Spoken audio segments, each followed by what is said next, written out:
Hi guys, happy Valentine's Day to you all, and welcome to my channel Dr. Swayam Prabha Enhance the Mind. And we all are in a journey towards the best versions of ourselves.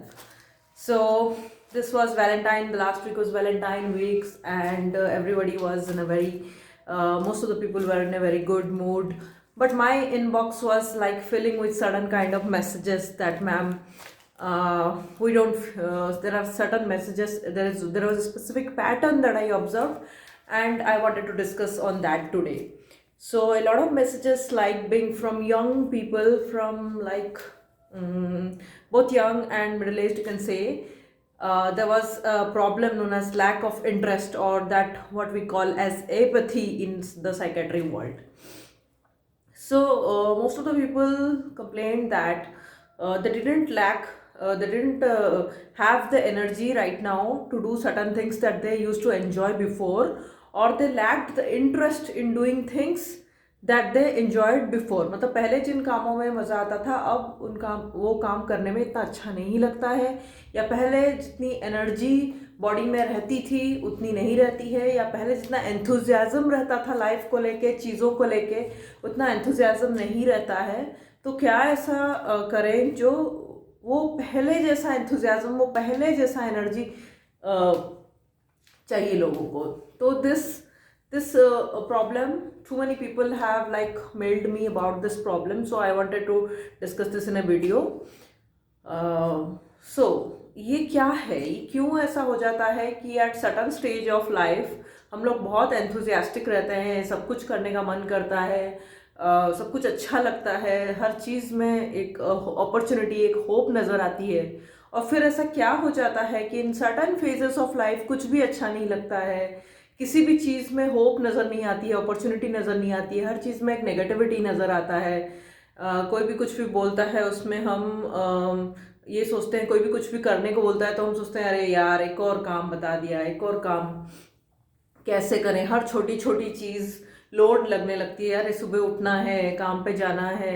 जो normal चीज़ें हैं, जो normally smoothly effortlessly हो जानी चाहिए, उन चीज़ों पे भी आपको अगर बर्डन फील होता है. तो ये जो सिम्टम्स हैं, साइंस एंड सिम्टम्स हैं, ये डिप्रेशन के हैं. और डिप्रेशन या एंजाइटी डिसऑर्डर्स, डिप्रेसिव डिसऑर्डर्स और एंजाइटी डिसऑर्डर्स जिनको हम कहते हैं, इनमें इस प्रकार के सिम्टम्स आते हैं. बट ज़रूरी नहीं है कि आपको कोई डिसऑर्डर ही है या आप सिंड्रोमल डिप्रेशन और एंजाइटी से गुजर रहे हैं. हो सकता है कि this is just a transient phase in your life, that you are going through certain circumstances that is leading to this.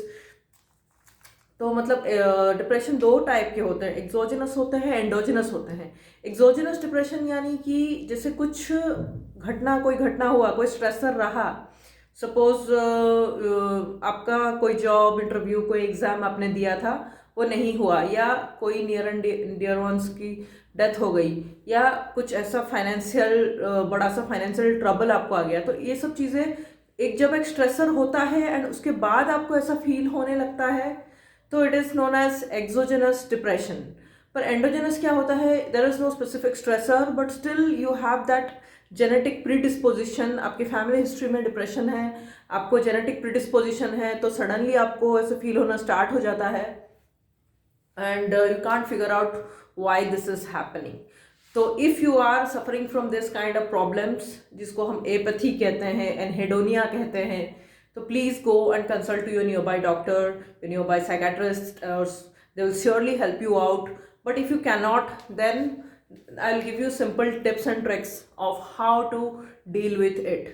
And not necessarily you are suffering from depression or anxiety or dysthymia. Dysthymia यानी कि जब 1-2 साल तक आपको एक lack of interest, apathy, एनेडोनिया, एक कुछ करने का मन नहीं करता है, आप मतलब सारे काम कर लेते हो बट इंटरनली एक लैक ऑफ इंटरेस्ट रहता है, इंटरनली एक एक मज़ा नहीं आता है चीज़ों में, वो 1-2 साल तक बनी रहती है, जब उसको हम डिस्थाइमिया कहते हैं हमारी साइकेट्री की दुनिया में.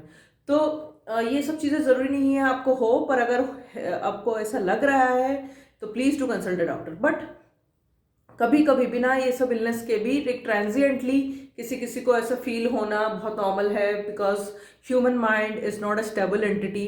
मतलब इसमें हमेशा एक जैसे थॉट्स नहीं रहते हैं, हमेशा एक जैसी स्टेबिलिटी नहीं रहती है, उतार चढ़ाव माइंड में होता रहता है, कभी आपको अच्छा लगता है, कभी आपको अच्छा नहीं लगता है, ज़रूरी नहीं है वो हमेशा सर्कमस्टांस बेस्ड ही हो।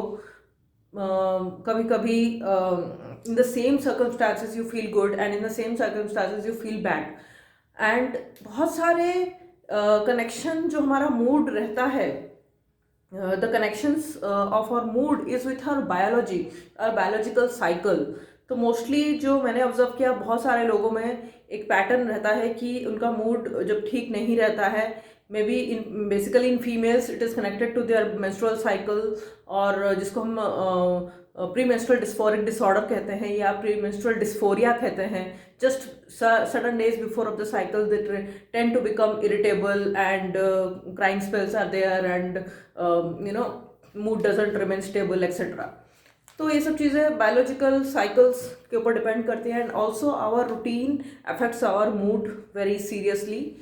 तो जैसे what time you wake up है ना, and what time you sleep, what your routine is, what your nutritional intake is, what your water intake it, everything is connected to how much enthusiastic in your life। So first step is to correct your routine, your sleep wake cycle। sleep wake cycle is directly connected to your mood। तो अगर आपका sleep wake cycle ठीक नहीं है, ये मैंने खुद भी एक्सपीरियंस किया है। जैसे अगर कभी बहुत दिनों तक मेरा स्लीप वेक साइकिल ठीक नहीं रहता है, I tend to sleep late and wake up early or wake up late, or there is an imbalance, then I start to feel irritable and I don't feel as good। So सबसे पहले आपका sleep wake cycle सही होना चाहिए। The second is your diet and your water intake should be good। ये बहुत simple चीज़ें हैं but we don't do it। So your diet and your water intake should be optimal। And the third thing is exercise and yoga। If you are not exercising, if you are not doing some amount of yoga meditation, then obviously you are behind in the race। मतलब you are not able to hack the basic things that are needed to maintain a stable mood। So exercise releases endorphins in our body। So I personally realized that from when I started walking for 30 minutes a day, there has been a stability in my mood। So एक कोई भी basic exercise आपको करना ही करना है अगर आप चाहते हैं कि आपका मूड ठीक रहे या आपको चीज़ों में इंटरेस्ट बनी रहे। And another way of increasing your interest is there should be some journaling where you can clearly write down what things you want in your life और what things you do not want in your life.